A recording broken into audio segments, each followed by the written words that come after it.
Chapter 1. The Heart and Eroticism. Verse 1. The man that wakes without a real woman wakes up with a heart after unreal lust.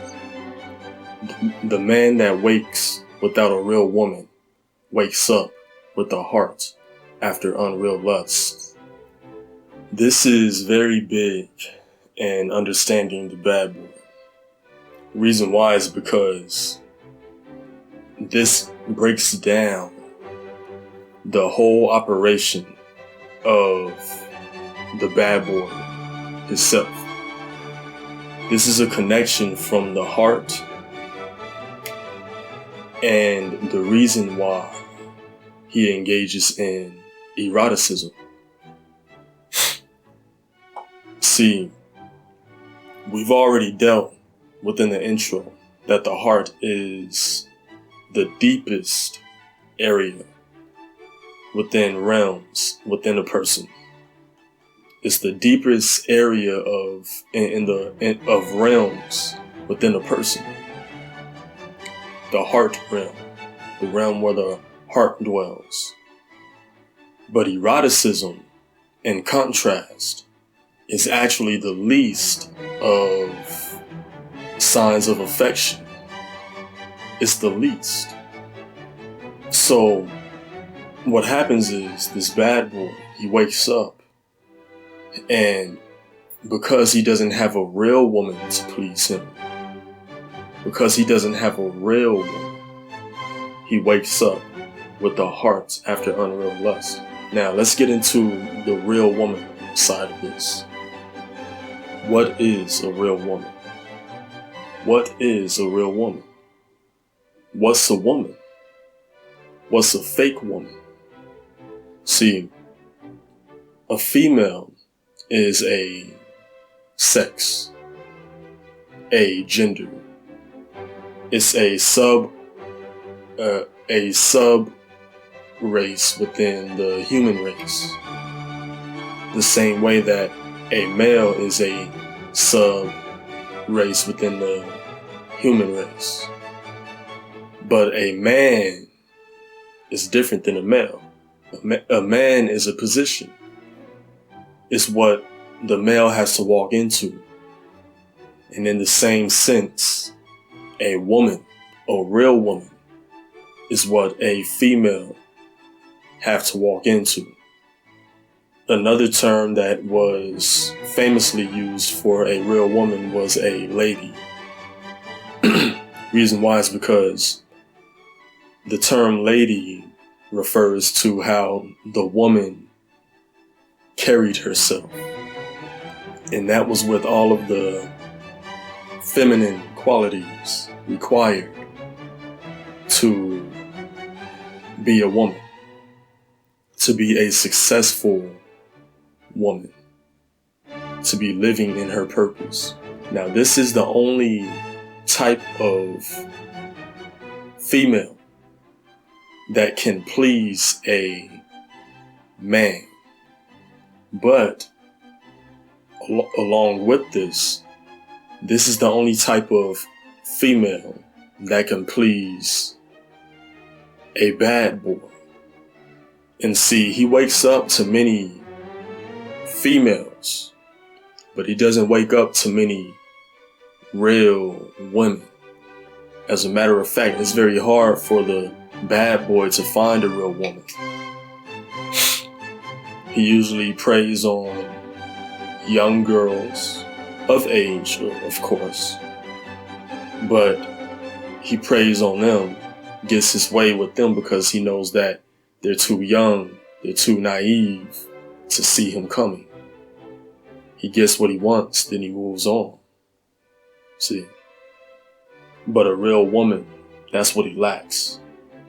And as a male, he desires the things that a man should indulge in. But he's not a real man. He's a male. He's a bad boy. And we'll get deeper into this. But we have to cover this now. Just this groundwork. But without a real woman, he's not pleased. He's far from pleased. Does he have fun? Of course. But he's not happy. And his heart is filled with unreal lust. Now, lust can dwell in any of the four realms of a person, of the human makeup. Lust can dwell in the mind, it can dwell in the emotions, it can dwell in the spirit. But see, this is in the heart.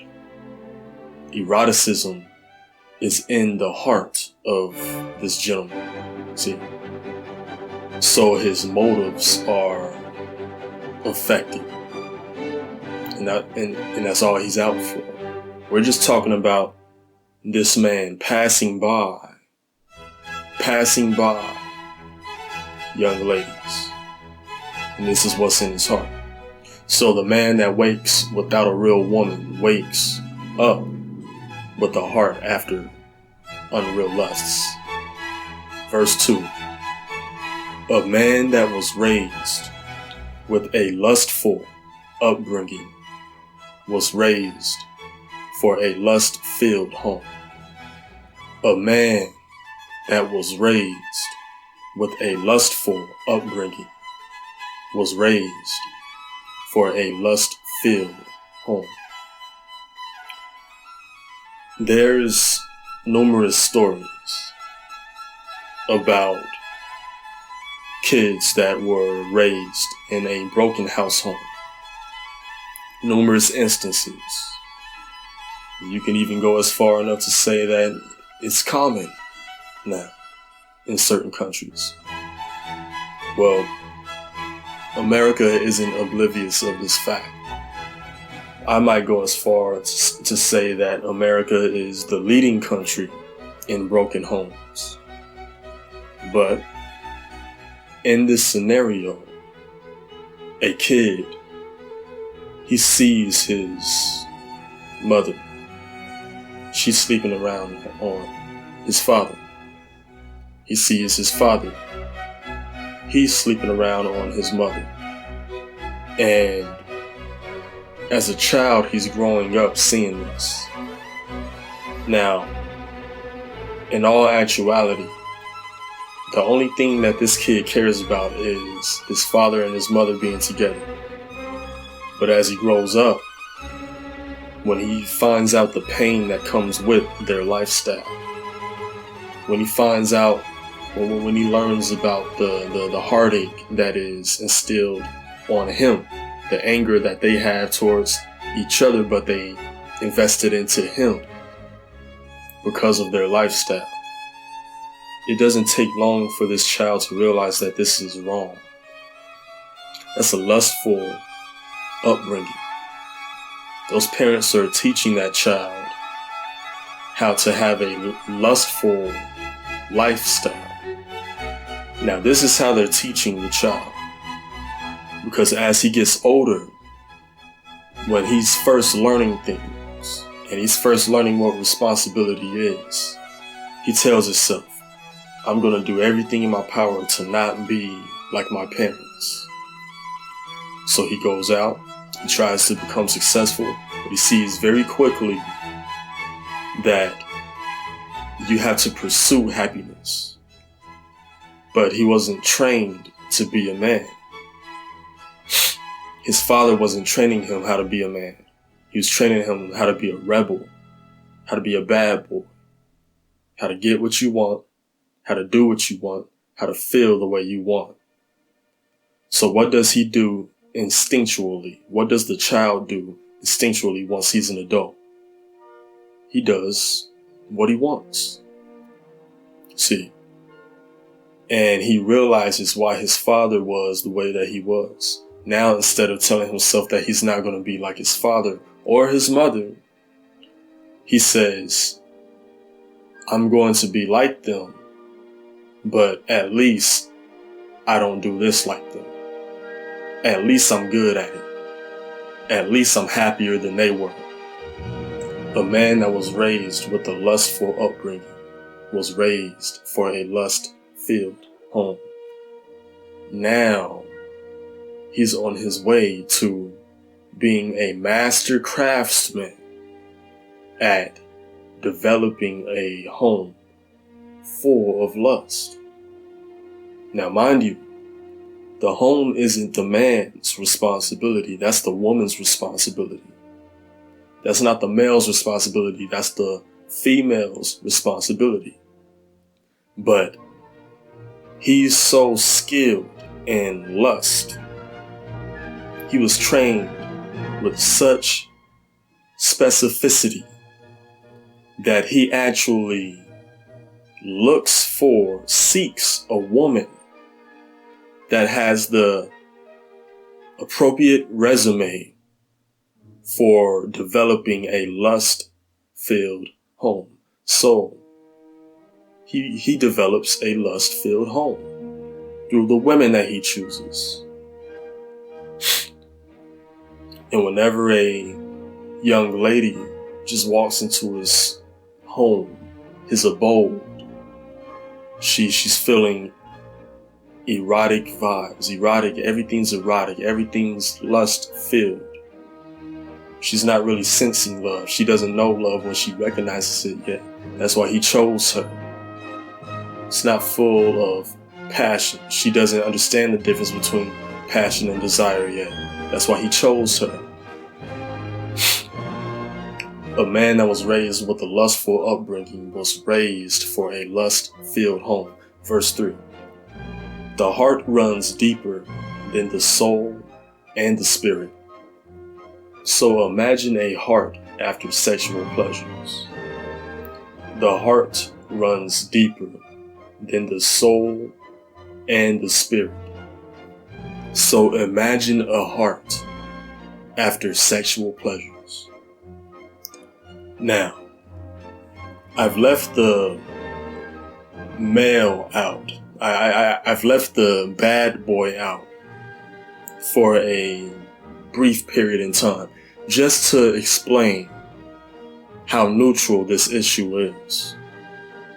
Because some of these issues that the male deals with can be the same issues that the female deals with. And for those that are wondering why I'm using male and female, like I said earlier, there's a difference between man and woman, or man and male, and then woman and female. There's a difference. So I'm referring to the sex, to the gender portion of mankind. So the heart is the deepest part. First, you have the mental, you have the mind, then you have the soul, that's your emotions. Then you have the spirit, that's who you are. Then you have the heart, those are your motives. That's what you care about. That's what you wake up every day caring about. Your heart is deeper than who you are, because it's your heart that makes you who you are. It's your heart. If you want to compare this to our physical anatomy, this will be a very easy analogy for you to pick up. But you have your brain. What does your brain do? Your brain feeds information. It dwells on information that you take in from your outer senses, from your fingers, from your tongue, from your nose, from your eyes, from your ears. Then it takes that information and it runs it to your heart.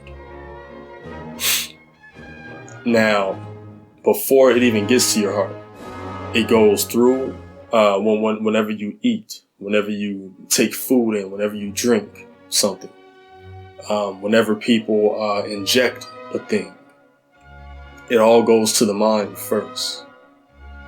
And the mind tells you Yes, you should be eating this. No, you shouldn't be eating this. Yes, you should be drinking this. No, you shouldn't be drinking this, and so on. So it goes through the blood or through the intestines to your stomach, to your soul, to your inner being. That's not your soul, but that's very synonymous with your soul, your stomach. See? And then it affects your spirit. It affects your spirit. So it goes from your intestines, or you could call that the soul. You could call that the soul. And it goes to your stomach, which you could call your spirit. Then those things take chemicals out. And those chemicals, they're added to your heart. They're added, the chemicals, the energy that is taken from the food. That's all carbohydrates are, that's all proteins are, that's all calories are. They're a form of energy that is extracted from the food and is brought from the bloodstream to your heart. And your heart takes what it needs and it pumps the blood back out and it keeps the rest of the body flowing. So the heart, spiritually speaking, is just like this. Your heart is just like this. Your mind is a collection of what you see, hear, smell, taste, and touch. And your mind, spiritually speaking, it collects the information, it collects the data that it received from those 5 gates. Automatically, it affects your emotions. And your emotions, your soul, the soul realm, collects that information. And how you feel is affected by those mental gates. Then it goes from your soul, and if you accept it or not, it goes into your spirit. And that becomes who you are.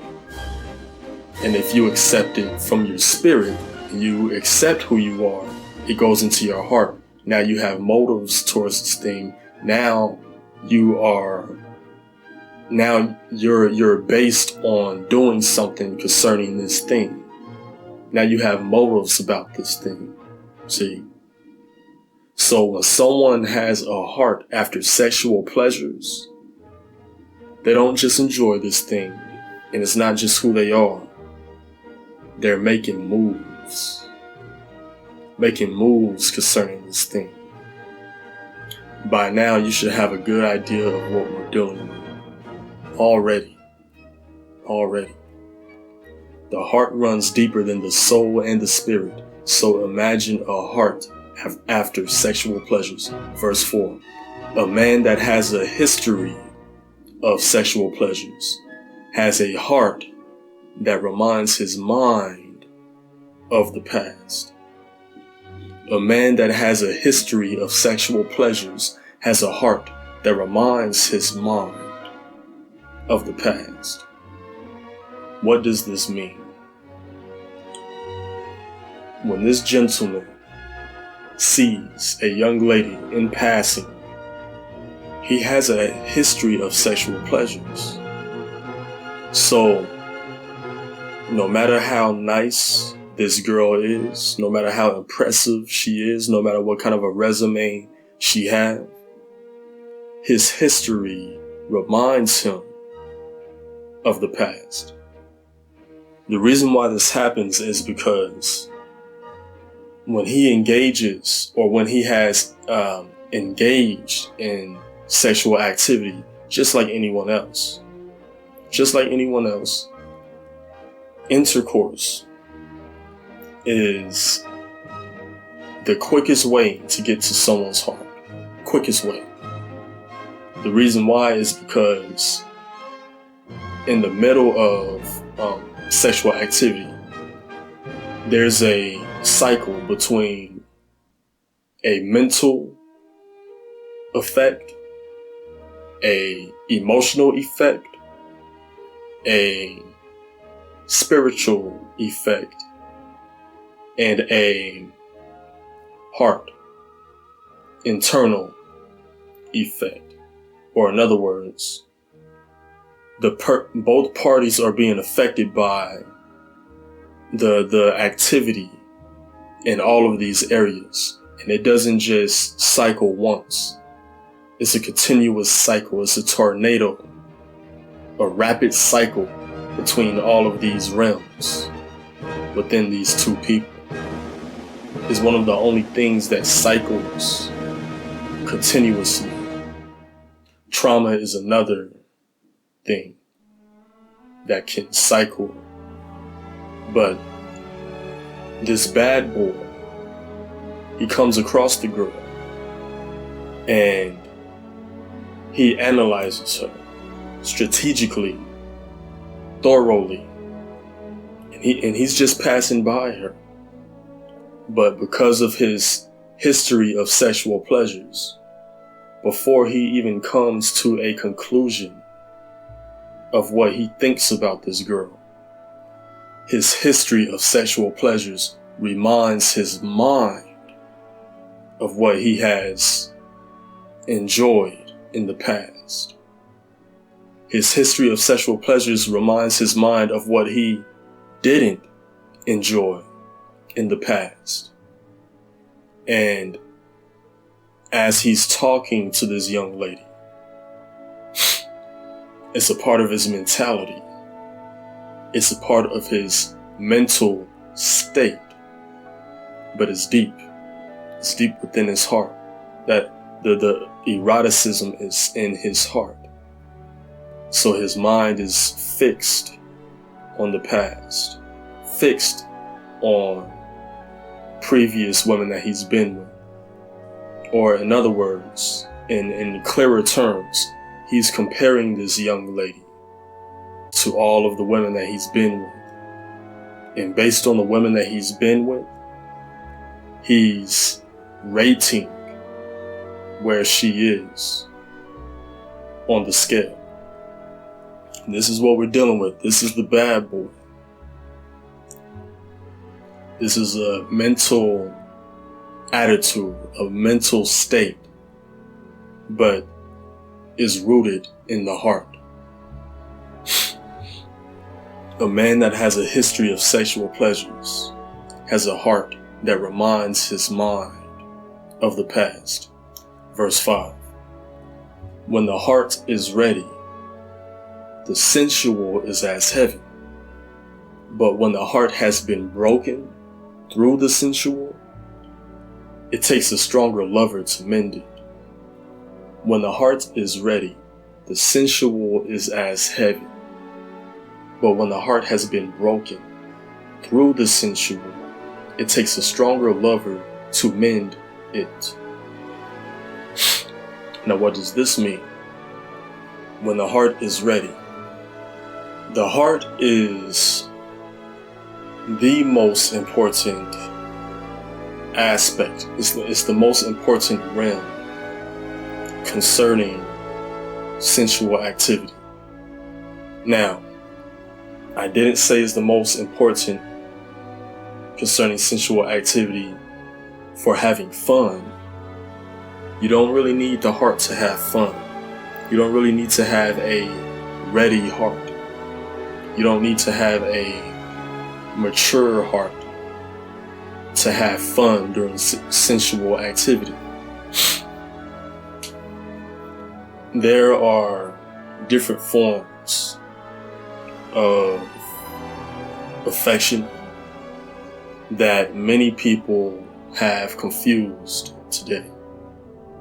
And I'm going to run through them quite quickly because we'll be revisiting these often. But you have romance, then you have eroticism. These are opposites. They're very similar, but they're opposites. And this is why many confuse the two. Because in the movies, in the media, on TV, it's portrayed that they're the same thing. When actually, the lesser is replacing the more important form. See? Romance is more important than eroticism. Eroticism is the least of all forms of affection. Now, along with romance and eroticism, at the top you have love, and then you have passion. On the negative side, you have lust and desire. Now, love is more important than all of these forms of affection. It's more important than all of these forms of affection. But concerning a love interest, romance is the most appreciated. It's the most appreciated. Many believe that it's love, but romance is the most appreciated. When you consider the fact that love is a decision, love isn't even a display of affection. It's not even a display of care or compassion. It's a decision, but it's still the strongest. You see, when you consider that, many will publicly admit that they're looking for romance more than they're looking for love. See? And that's what society we're in right now. That's what we're dealing with. So, on the negative side, you have eroticism, desire, and lust. On the positive side, you have romance, love, and passion. Now, when the heart is ready, this means someone that has their heart on the positive side. They don't seek eroticism. They seek romance. They don't seek desire. They seek passion. They don't seek lust. They seek love. For them, the sensual is as heaven. But when the heart has been broken through the sensual, the bad boy, what happened? What happened? What happened for this gentleman to have his heart broken through the sensual? See, this is something that comes with being a bad boy. Many people don't even know what a bad boy really is. If you don't have these qualities, you're not a bad boy.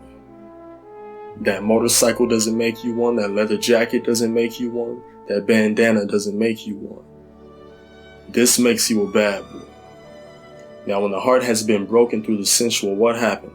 He got with a beautiful young lady, and long story short, push came to shove, and they got sensual. But she broke his heart after the sensual. She didn't break his heart after she didn't reject him after he got her number. She didn't reject him after he got her name, after they held hands. She rejected him after the sensual. So now it's going to take another young lady that is a stronger lover than all of the past girls that have rejected him, all of the past girls that he expected that will possibly reject him. It's going to take a stronger lover to mend his heart. It's going to take someone that understands love on a level that most of the girls that he aims for wouldn't even understand. See, this is what we're dealing with here. When the heart is ready, the sensual is as heaven. But when the heart has been broken through the sensual, it takes a stronger lover to mend it. Verse 6. The heart is like a biography. No matter how strong the content is, it can always break under the appropriate pressure. The heart is like a biography. No matter how strong the content is, it can always break under the appropriate pressure. Now, just to explain that analogy, this isn't This isn't the biography itself. This is the film, the tangible biography. If it was on a film reel and you will put a heavy weight on top of it, or you'll put a lot of weight on top of it, it'll crush the film. That's what we're talking about here. If it was on a CD and you would crack the CD, that's the appropriate pressure that we're talking about here.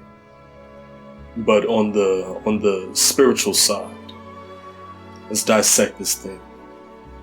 Today, the media will have us to believe that we are strong for specific reasons, that specific things makes us stronger. There's a saying that what doesn't break you makes you. And that's a good encouragement, but that's not good psychology. As a matter of fact, if a psychologist taught that, they will actually be practicing malpractice. Rather, knowingly or not, that's malpractice. Because traumatic occurrences in one's life does not make them stronger. It actually encourages them to bring thousands of dollars out of their pocket and pay a psychologist to see what's wrong with them. See, but TV, movies, they will portray that traumatic issues in life makes one stronger. Side note, love makes one stronger. Compassion makes one stronger. Allowing oneself to be loved makes one stronger. End of note. So, the bad boy is heavily under this assumption. He's a strong believer of this theory that engaging in traumatic issues is making him stronger. And whenever he makes a mistake, he tells himself this to the point that his mistakes makes him feel invincible, makes him feel unbreakable, to the point that he's willing to break anyone that gets in his way. Now we'll get more on that part a little later, but we still have to get this underway. We still have to figure this out here. This gentleman believes that he's very strong, so he runs around breaking other women's hearts, getting what he wants, taking what he wants. Even in the office, he takes what he wants. He gets what he wants. He does what he wants. And he believes that he's invincible. But all it takes is someone that has a little more experience than him, that has a little more understanding of pressure than him to break him. And sometimes these guys don't even come back from this pressure. As a matter of fact, in all cases, everyone gets broken. No one's invincible. Every bad boy gets broken, whether it's from the system, whether it's from their job, whether it's professionally, whether it's emotionally. It's inevitable. Everyone gets broken. So believing that these things are making you stronger, that's not the way to go. You want to seek love. You want to seek compassion. You want to seek romance. You want to seek passion. You want to seek good things. Because lust is going to be exposed very soon. Desire is not going to be cool anymore. And eroticism will be inadequate. it'll be completely inadequate. They are inventing things to make it inadequate.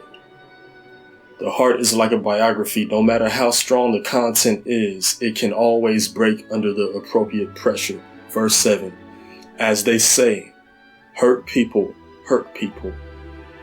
Love people dance with love often.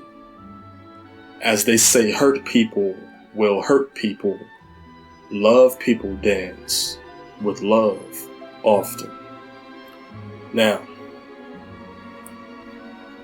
this is one of the most simple but profound proverbs one may hear. The reason why is because when someone is hurt, they tell themselves, in most cases, they tell themselves, this is how the world is. And it's just a matter of time before they acknowledge the benefit in hurting someone else. And they're proposed with a opportunity, with the option to either be the hurtee or the hurter. So they end up hurting people. They see the benefits, they get good at it, they keep going. And we know the end result of that, more hurt people. That's a boy, that's a little boy. It's not a man. A man is what he is and doesn't change for nobody. That's a real man. A bad boy wants you to think that he wouldn't change for nobody, but he changes all the time. He changes so much that however cool he looks in front of you, he goes home and curls up into a fetal position in a corner and cries his heart out. Now, that's not exactly how he does it. Sometimes a bottle of alcohol will do it for him. Sometimes narcotics will do that for him. But it's the same thing. Sometimes a vulnerable, beautiful young lady will do that for him. This is the bad boy. He's hurt, so he's choosing the hurt people route. Now, love people dance with love often. What does this mean? This means that whenever someone has love in them, they can't help but to give that love to others. They can't help it. It's a part of them. It's who they are. As a matter of fact, there's people on this earth, yes, this earth, with so much love that you can actually sense it on them. You speak to them and you sense love on them. You shake their hand and you can sense that this is a person that loves people. If you're a male and you're listening to this and that seems a little too soft for you, soldiers are full of love. They love their country. They love freedom. They love peace. So much that they're willing to wage war in order to protect it. Love is nothing soft. It takes strength to love. There's levels of love. Levels of love. The highest level of love is a person, but we're not going to go that far today. But one of the highest levels of love is unconditional love. And when a person experiences unconditional love, it changes their life forever. When someone experiences unadulterated hate or hurt, they still have a choice to choose. Of course, they may have experienced a traumatic experience based on that hurt, but they still have a choice to choose if they're going to hurt people, if they're going to stop people that hurt people, or if they're just going to love people. They still have a choice.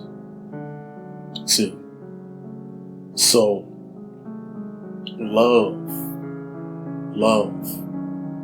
This is a route that any bad boy can take, but he's not known for it. He's not known for it. This is what it takes to be a bad boy. As they say, hurt people, love people, dance with the love often. Verse 8.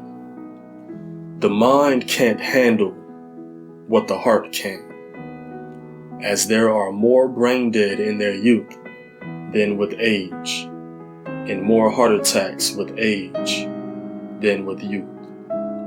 The mind can't handle what the heart can, as there are more brain dead in their youth than with age, and more heart attacks with age than with youth. The mind is weak. The mind is very weak. The mind is so weak that there's only one method that you could use to protect it, to make it strong. The heart is strong. The heart is not only the most important realm, it's the strongest. The most important realm within a person, but the strongest.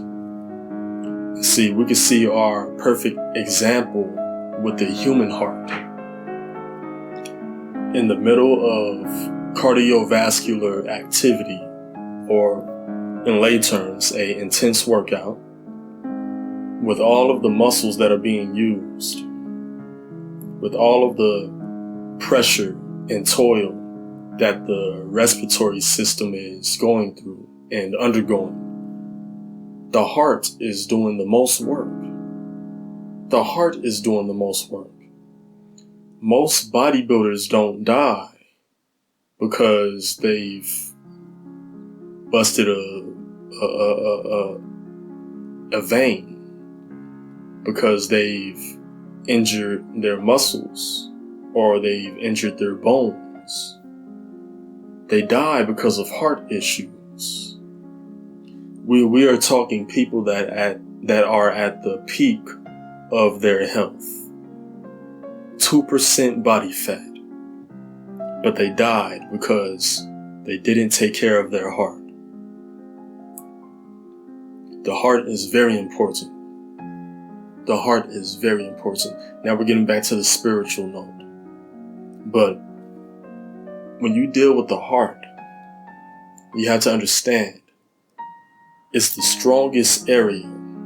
It's the strongest part of your being, of yourself. But you want to protect it. Because if you let the wrong thing get into the heart, it can be the beginning of your demise. The mind is weak because it's very hard to keep something out of the mind. Just think about it. Think about it. Whenever something enters into the ears, it's already into the mind.